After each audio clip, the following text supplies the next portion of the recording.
uliko nacho sisi tunakupea kwa jina la Yesu. Nasema amka. Lakini haya ya zamani yalikuwa yameachwa, maana waliacha utu wao wa kuvua samaki, waliacha ujambazi, waliacha kuiba, wakamfuata Yesu kikamilifu. Na Yesu akawatengeneza, akawapa karama mwishoni, akasema nawatuma. Bwana Yesu asifiwe.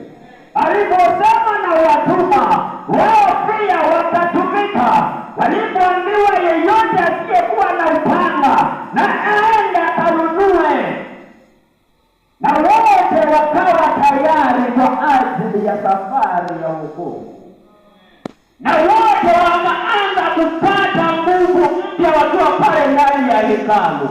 Hapa ni mahali kwa hitaji kuipokea nguvu ambayo itasababisha sisi tutembee kule nje kukiwa na ujasiri ya kwamba Yesu anaweza kuponya, Yesu anaweza kufungua, Yesu anaweza kubadilisha mtu. Kama mimi nilibadilika, yule aliye nje akiniona lazima nimuambukize yeye naye abadilike, maana hapa ni mahali pale Yesu anaposhuka, lazima watu watamuona Mungu wako.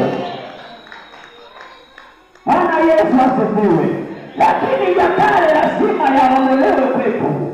Ya kale lazima tuyafishe, tuweze kuyaua, yawe mbali nasi. Yesu ataonekaje kwangu wakati nafanya kazi kama yule mtaifa? Bwana Yesu asifiwe. Ataonekaje kwangu wakati mimi ninapotembea na mtu asiyejua